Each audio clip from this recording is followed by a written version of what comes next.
Shocking news has rocked the baseball world. Chicago Cubs legend and Hall of Famer Ryne Sandberg is dead at 65. Fans across the globe are reeling after the team confirmed his passing, following a brutal battle with metastatic prostate cancer that stunned even those closest to him. This isn't just the loss of a baseball player. This is the gut-punching end of an era. Sandberg wasn't just great, he was the gold standard, the quiet warrior who became a giant in Wrigley Field. A 10-time All-Star MVP, Hall of Famer, his name was etched into the DNA of the Chicago Cubs and tattooed on the hearts of fans who worshipped his work ethic, his clean style, and his refusal to ever be outworked. But now, that unmistakable number 23 has fallen silent. His death comes after months of public updates, hospital photos, and raw honesty that only made the loss hit harder. He announced his diagnosis in January 2024 with stunning courage. For a while, it looked like he might beat it. He even declared himself cancer-free. But by December, the nightmare returned, and this time, it was everywhere. Sandberg fought harder.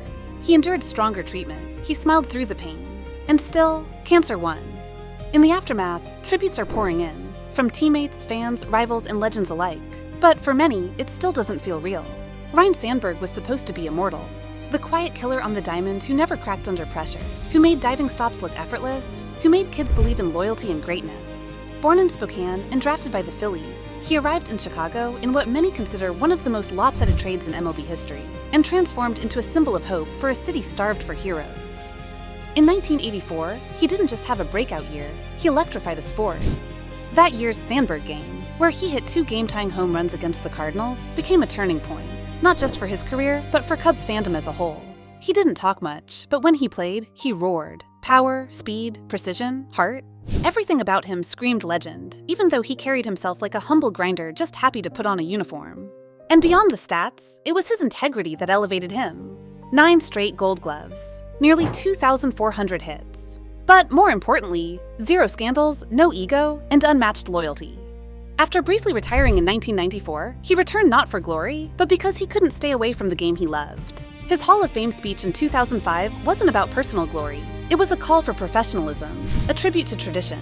Sandberg wasn't flashy. He didn't chase headlines. He chased excellence. And now, as the Cubs and MLB mourn his death, there's an eerie stillness in the game, a silence where his name used to echo. The heartbreak is deep, but the admiration runs deeper. MLB Commissioner Rob Manfred called him a 5-tool player who excelled in every facet of the game and praised his courage in fighting cancer with grace and defiance. That fight made him more than a Hall of Famer. It made him a symbol. Sandberg's final months reminded the world that heroes don't just swing bats or turn double plays.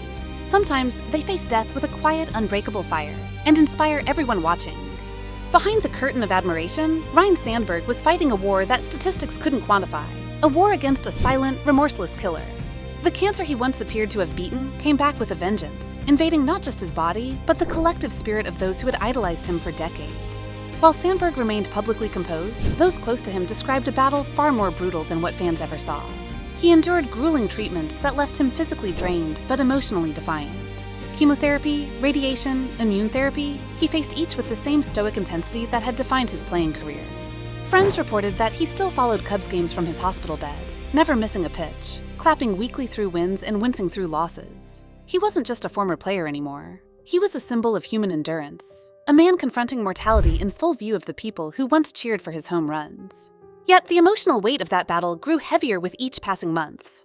His wife, Margaret, became the rock holding his world together. Together, they posted smiling updates, even on the darkest days.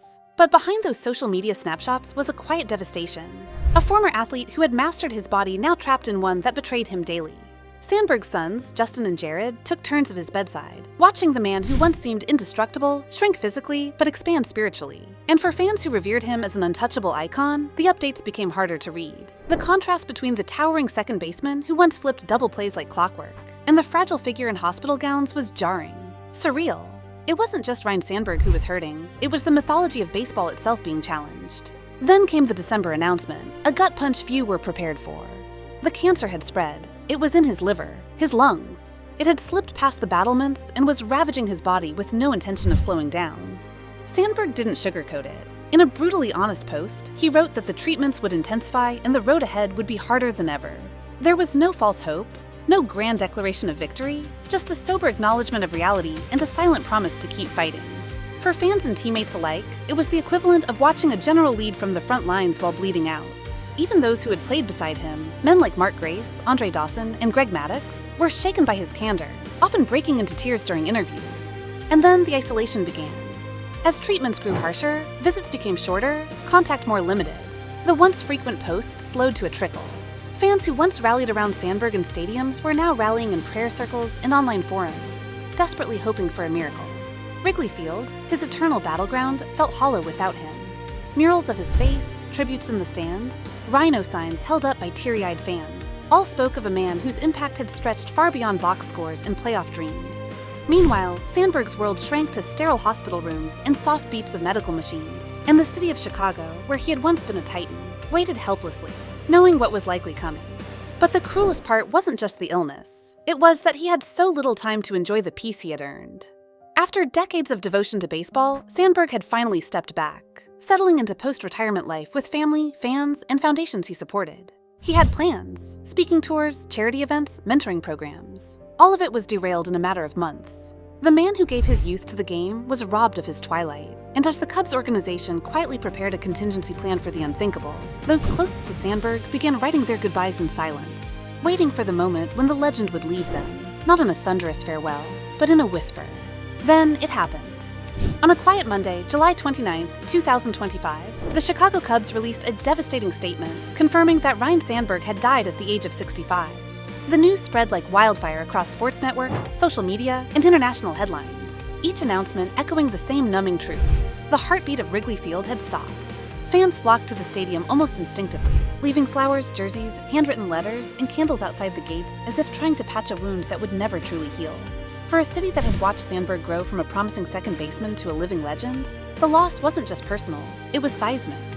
Within hours, tributes poured in from around the world. Major League Baseball released an official memorial video. The Hall of Fame lowered its flags to half-mast. ESPN broke its regular programming to air footage of Sandberg's greatest moments, accompanied by emotional commentary from former teammates who could barely speak through their tears.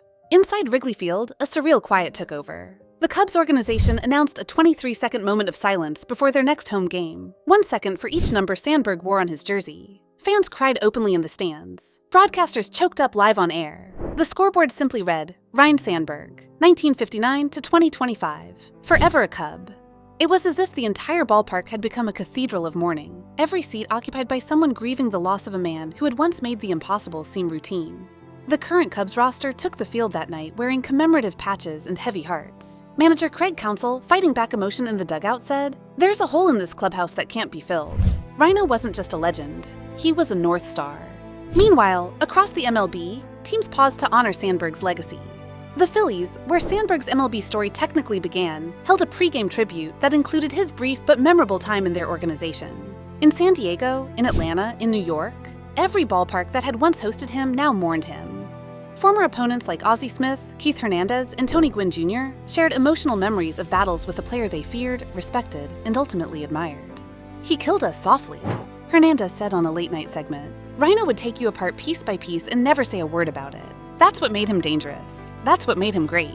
So now, as the stadiums echo with cheers for other players and the seasons continue without him, Ryne Sandberg remains ever present.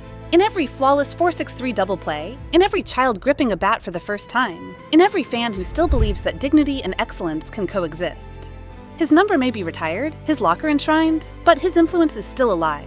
In the game, in the city, and in every life he touched. Ryne Sandberg didn't just leave a legacy, he left a standard.